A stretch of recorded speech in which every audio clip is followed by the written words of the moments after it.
अब आगे बढ़ते हैं और बात करते हैं केरल में कोरोना की बढ़ती रफ्तार की।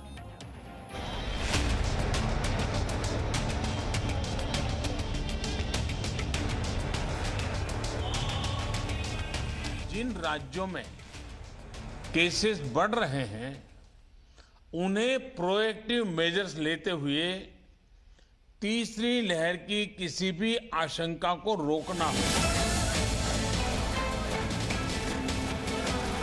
बकरा ईद के समय जो रिलैक्सेशन 3 दिन का केरल सरकार ने दिया, नतीजा आज केरल एक दूसरे वेव की ओर बढ़ रहा है। ईद के बारे में भी हमने वो टाइम गवर्नमेंट को चेतावनी दी थी कि इसके ऊपर रिस्ट्रिक्शन लगाया जाए, लेकिन वो उन्होंने उनका डिसीजन ले लिया है स्टेट ने।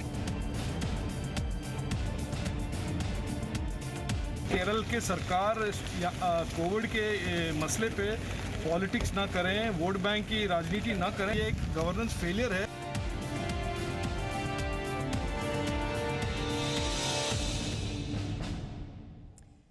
तो केरल में कोरोना के बढ़ते मामलों पर बड़ी खबर आपको दे दें। केंद्र से 7 सदस्यीय टीम केरल जाएगी। एनसीडीसी डायरेक्टर के नेतृत्व में ये टीम केरल जाएगी।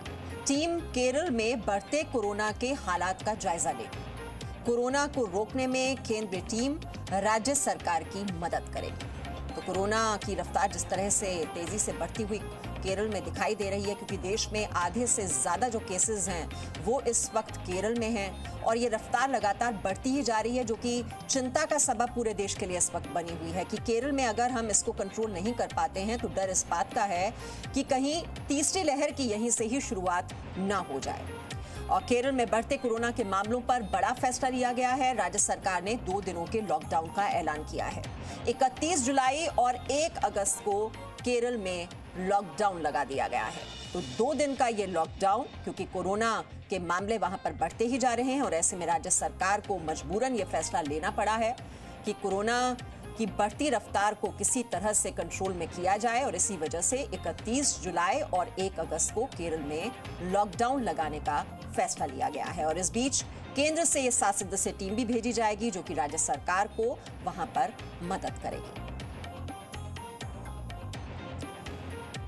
और आइए अब आपको चार्ट से हम समझाते हैं कि कैसे केरल में कोरोना के मामले तेजी से बढ़े हैं। खासतौर पर बकरीद पर जो छूट दी गई उसके बाद ये हालात बहुत ज्यादा बिगड़ गए। जो पहले के मामलों की बात करें और आंकड़े हम आपको दिखा रहे हैं, ये आप आंकड़े जरा ध्यान से देखिए किस तरह 19 जुलाई को 9,931 मामले सामने आए थे और ये बढ़कर 22 जुलाई को हो जाते हैं 12,818। उसके बाद और तेजी इसमें आती है। 23 जुलाई को 17,518, 24 जुलाई को 18,531 और 27 जुलाई को ये बढ़कर हो जाते हैं 22,129 और 28 जुलाई को 22,056।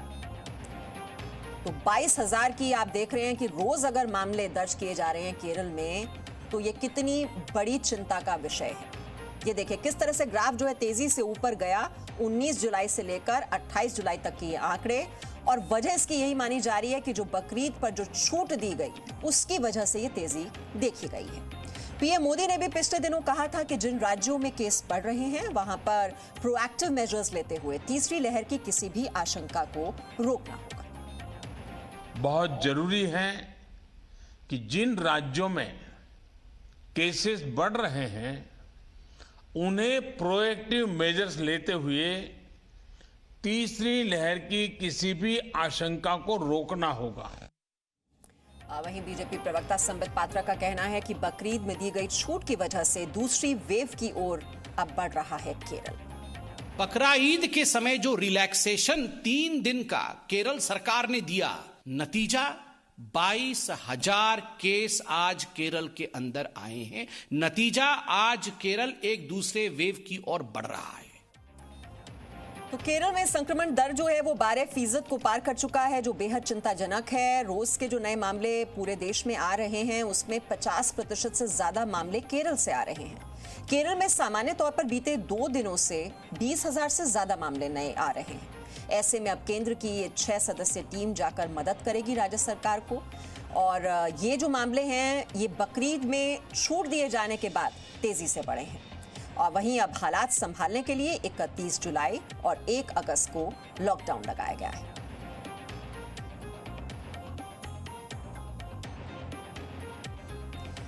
अब आपको एक आंकड़ा दिखाते हैं, इससे आपको यह समझ में आ जाएगा कि केरल में हालात कैसे बिगड़ रहे हैं, जबकि पूरे देश में अब हालात संभल रहे हैं।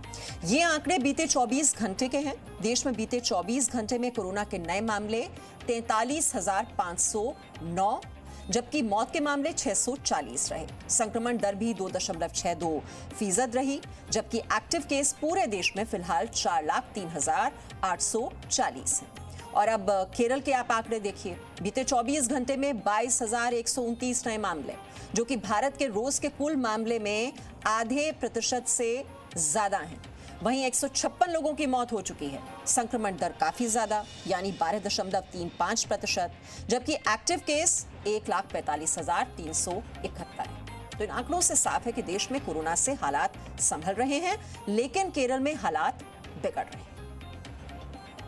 और आइए अब आपको बताते हैं केरल में कोरोना से जो ज्यादा प्रभावित जिले हैं वो कौन कौन से हैं।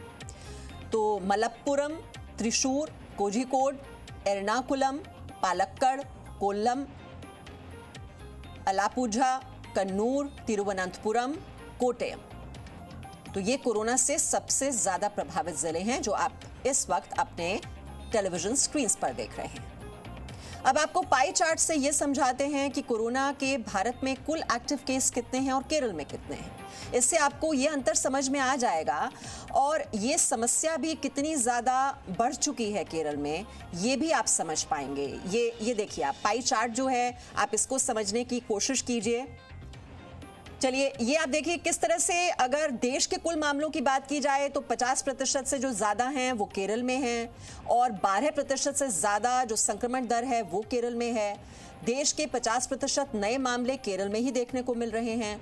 करीब 20,000 रोज मामले सामने आ रहे हैं और अब केंद्र से टीम वहां पर भेजी जा रही है। 31 जुलाई और 1 अगस्त को वहां पर लॉकडाउन लगाने का फैसला लिया गया है। बकरीद में जो छूट दी गई उसमें जो भारी भीड़ जुटी, उसके बाद हम देख रहे हैं किस तरह से कोरोना के मामले वहां पर तेजी से बढ़े। Presenting B News app available on Google Play and App Store. Download it now.